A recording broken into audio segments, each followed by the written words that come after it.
everybody, it is David and Jen here on the David Christopher's channel, and we're so glad to be joining you today after returning from Amelia Island in Florida. We spent a week there. Almost. It was a lot of fun. We did a lot of relaxing, and some of you may have tuned into our story and gotten a glimpse of David's goofy side. A lot of you only know me as the goofy one, but he can be pretty goofy sometimes himself. I have my moments. They're usually in lower stress level times, so they don't come out very often. Yes, so you may have seen his Mr. Howell impersonation because we were on this island at a fancy Ritz-Carlton, and so we felt semi out of place, you know, because we're just your basic down-to-earth people. But it was a lot of fun, and David started impersonating Mr. Howell from Gilligan's Island. How many of you remember Mr. Howell? Or maybe leave us a comment, tell us who's your favorite character from Gilligan's Island. But he started doing the impersonations, and so if you stay tuned to the end of this video, I'm going to drop that in so you can watch the compilation of all of Mr. Howell. I'm excited. It's top-notch. Okay, so most of you did not come here probably for the Mr. Howell impersonations. I'm sure some of you did. Some of you did. But we are here today with a brand new video. With Easter coming up, David wanted to put together some ideas that you could share with your family in your home. And they're pretty easy, do-it-yourself kind of things. It doesn't require a whole lot of know-how, right? Yeah. So the goal is this is more of a spring introduction, and you could add some Easter into it if you wanted to, like eggs or something of that nature, bunnies, little things. So this is kind of a tablescape where we're going to use some of our lanterns and the mercury glass, and then we've also got just some zinc planters that have just a little tip of gold on the edges. So we've got kind of that rustic / modern industrial thing kind of going on with a little touch of glitz and glam from our mercury glass lanterns. And we're just going to kind of build out. So instead of doing one grand piece, like one really massive arrangement or something like that, we're trying to give you some ideas of if you have some small containers in your home, or you want to do something where you just kind of spread things out, you get a little bit of an option to do that. First thing we're going to be doing is I've got my lantern, my tallest piece here, where I've got a few candles, and we'll turn the lights down a little bit where you won't be able to see us as well, but you'll be able to see the candles better. And I've just kind of laid my moss on top of this sheet of styrofoam that I've got under the lantern, and I've got that there really so that I can start building around my lantern, because I want to make this lantern feel as if it's growing in a forest. You know, that's what lanterns do. We're going to make that appear as if some things are kind of growing out from around that. So we're going to add a little bit of this fern and just make it feel like it's growing up, and give it a little bit of character and depth. So we want something this is a very lacy style of fern that's just going to give us a little bit of color and nature around our lantern.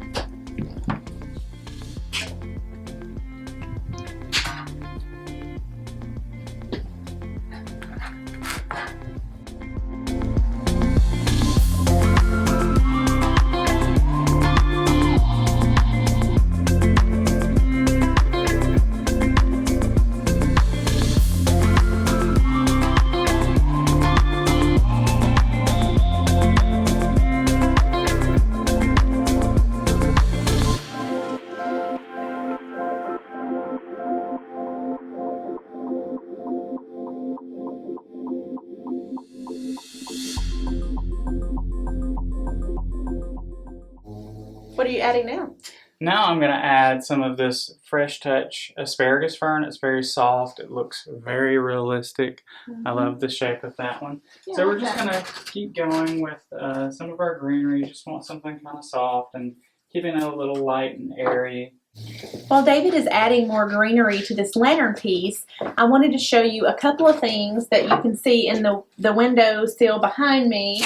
And they're super cute little topiaries in a card, what is this like called? a paper mache. They're Paper mache. little handmade pots. Yeah, they're little handmade paper mache pots.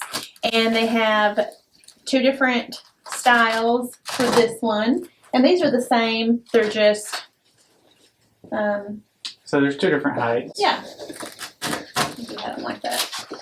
So those would be great for a side table or basically any kind of table, even for your office, on your desk. If you have shelving on the wall in your home, I know I have a little shelf in my bathroom that has greenery on it. These are perfect for that. And there's nothing you have to do. It's just ready to go. You just set it out. It's wrapped with a little raffia string. And they're super affordable. What do you call these? Those are kind of foliage plaques for the wall. So we have a lot of people that want to do like especially a lot of wholesale customers that want to do like a wallscape for someone to stand in front of and take pictures. We've even done some different fern walls for our church. Yes, we have. Mm-hmm. To take, I think they had an event at Easter. They wanted people to be able to take Easter pictures. Right. So we built some. Wait, or did we do a circle there? I don't know. We've done a few things. We did a circle there. I think they made a grass, or like we made a grass wall at the store, or a boxwood, or we used boxwood, I think, and made what looked like a grass wall. But these do come just like you see it. So it's all put together. It's nothing you have to do. It's nothing we have to put together here and then send to you. It's already together. We've got them ready to go to ship out. And we have this style, and then we have this style with just a few succulents mixed into it. And then these are easy to add, like if you want to add something. They're styrofoam base, so it's easy just to kind of tuck something in if you want to bring in a little bit more color of one thing or another. That's a really great option. This is our new garden rose stem, and this has several different sizes of blooms on it, and they're all individually wired just to do really whatever you want to with them. So I'm going to cut some of this up so that we keep our growing wild on our lantern here. So we're going to have some that are going to be a little taller, some that are going to be a little bit shorter. So we're going to tuck some down low. Really give that three-dimensional style.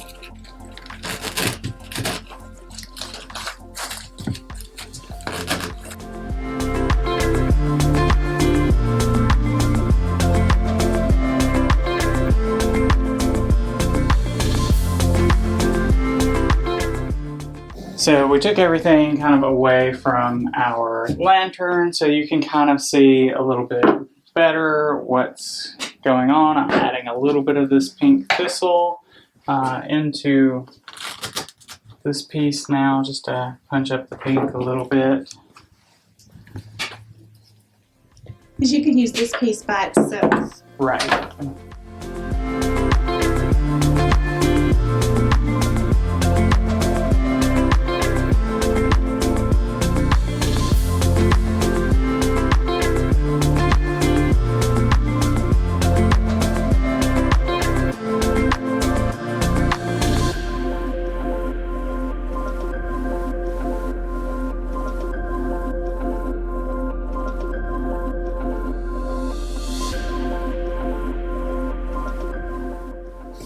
Ooh la la, how romantic. Even after 17 years, the candles are still burning. Okay, so this is, we've turned the lights down a little bit so you can get an idea of what this looks like. It's maybe still a little bit bright in here, but it gives you a better idea. This piece is so perfect for your home table or a place in your home, but also for events. You've heard me talking about different events because we are coming up on wedding season. So this would be a perfect piece to put in a wedding, down an aisle. You've made these for weddings? Yeah, so I've done this, not with this particular lantern before, but I've done something very similar with other things. Something large in the middle, usually something with candles, and then we'll use Oasis as a base, or use a candle like a Oasis ring that's a wreath, basically. And if the piece fits down inside of it, we just kind of fill the flowers around that. Yeah, and I'm all about being practical and using things for multiple purposes. So once you use this for an event or a wedding, you could always take the lantern out and use it by itself in your home or in your space. Or also you could redo the bottom piece for Different the season. seasons. Yeah. So for fall, so Christmas. we would just lift the lantern straight out. Yep. Take that away, and then we would, make ourselves another one for Will the you fall take that season. back out again, and I'll show them. So, like, you could actually store this piece like this. You could store that, and then just bring it back out for your centerpiece whenever that season was. There you go. Was over, yeah. Yeah. So you could put pumpkins around this. Love me some fall decor. It's always a favorite. All the colors. David loves all of the pumpkin flavored things. I do not. Let us know in the comments. Are you a pumpkin lover or not? The pumpkin spice lattes, the pumpkin pie. Don't hate me, but I just don't get on board with it. I'm not a big pumpkin fan. I'm more of a chocolate, peanut butter. I'll eat anything pumpkin. Yeah. Okay, so now the one thing that always makes me think very much in spring is narcissus or daffodils or anything like that. So I'm going to take some of our narcissus that already have the foliage and the two little blooms, and I'm going to take these little galvanized containers, and I'm just going to tuck a few narcissus down in those as if you planted those and they're starting to bloom out. What makes this different than a daffodil? It's small. Well, I noticed the size, but I didn't know if that was the reason. Well, it's a different flower. It's its own thing. But it is, mostly the main difference that I see in it is smaller. Nothing says spring is coming like narcissus. Bulb flowers. What do you call this? Anything. They're very, This is they called think about themselves a lot. This says it's a perfect plant on the tag. Perfect paper white. Yeah, a paperwhite. Paper white's the common term for narcissus, I guess. Narcissus. Yes. They think about themselves too often. So you're not saying narcissist. I'm attempting not to, no. No, but you're saying Narcissistic. So we're going to call them paper whites. We're going to call them paperwhite. From now on. No more narcissus. No more narcissus. That sounds like one of those things that it's probably got some story of it's named after some Greek god that only thought about themselves and didn't care about anybody else. And that's where they got the word narcissism. Probably. And, Yes. that sounds very Freudian to me. And then we named this flower after it also. Sounds about right. Some legend. If not, we could make one up. We could. We could make a story right now and tell all about it. Because if we tell it online, it's the truth, right? Anything you say on the internet is true. That's what we're led to believe, yes. But we know it's not. So we're just adding a little bit of this spring red that we used in our other piece. Then we're going to add just a little bit of this pink berry.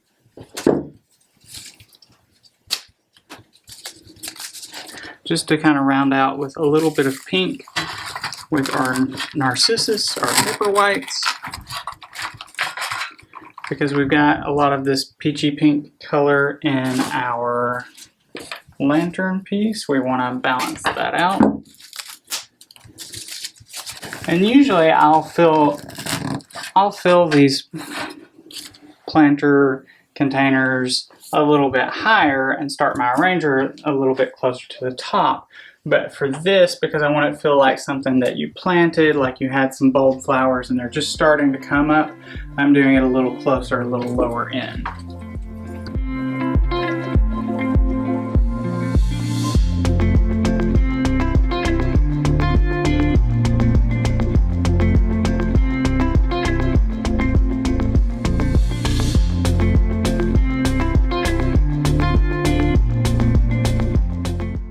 So now we've gotten our tall piece, our kind of medium-sized piece, and we're just kind of stair-stepping down toward the end of our table. Now, I would like to do something else that kind of blends with our middle piece here on the sides, because I want to bring a little bit more of that peachy pink color out to the edges.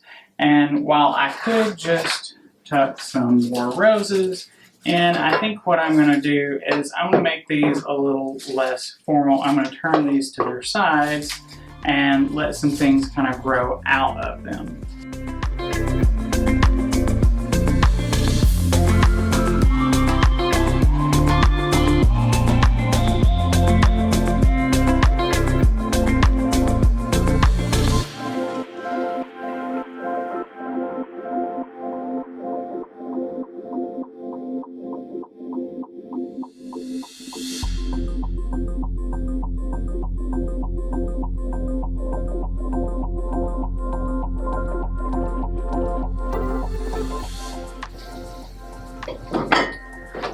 Okay, and then we have these new moss mats that are artificial moss, but they look really natural. They've actually got natural vine and then it's artificial moss that's been glued down on top of it, which you could use, which we usually use for some of our containers and things, but I'm going to be using them for some placemats this year. If it doesn't feel springy enough, Eastery enough for you, you can always feel free to, add a bird nest here or there. If you really want to add some of that extra feel, I even like some of these as I'll twist this around a napkin and make it a little like a napkin ring kind of piece. But we've got a lot of different bird's nests coming in that would be great to mix into your tablescape if you feel like it needs a little more egg and natural. It just makes it feel a little more outdoor. As we close out today's video, I just want to remind you all of Ecclesiastes 3:1, which tells us that there's a season for everything, a time and purpose for everything under heaven. And some of you may be going through a difficult season right now, or maybe you're going through a joyous season right now. But no matter what you're going through, just remember that it is a season, that life is full of hills and valleys, and that God is with you every step of the way. He said he would never leave you or forsake you. That's right. Thanks for watching. We hope to see you next time. Make sure you subscribe so you don't miss another edition of David Christopher's Creates. Something. Lovely, I still can't see the hotel from here. We may need the helicopter at this point. Please be careful, darling. Do you see a rescue ship anywhere in sight? No, I'm looking for the Rolls Royce to be coming across the bridge at any moment. Oh, darling, I don't see anything coming across the bridge to save us.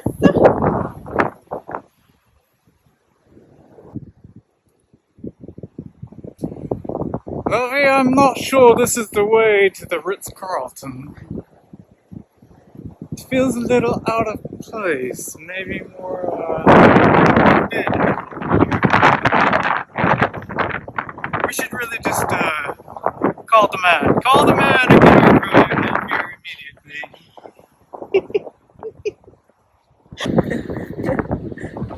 Oh, Lovey, I think we're going to stay at the spa today. I think, I feel sorry for all the poor saps out there working to make ends meet.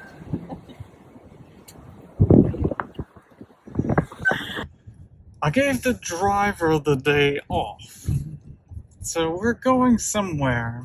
I'm not sure how to get there. We'll just have to drive around until we find the restaurant.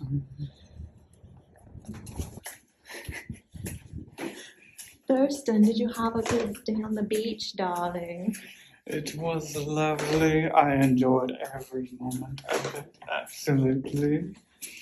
I did burn myself a little bit. I couldn't seem to get the cabana boys over there to rub lotion all over my back.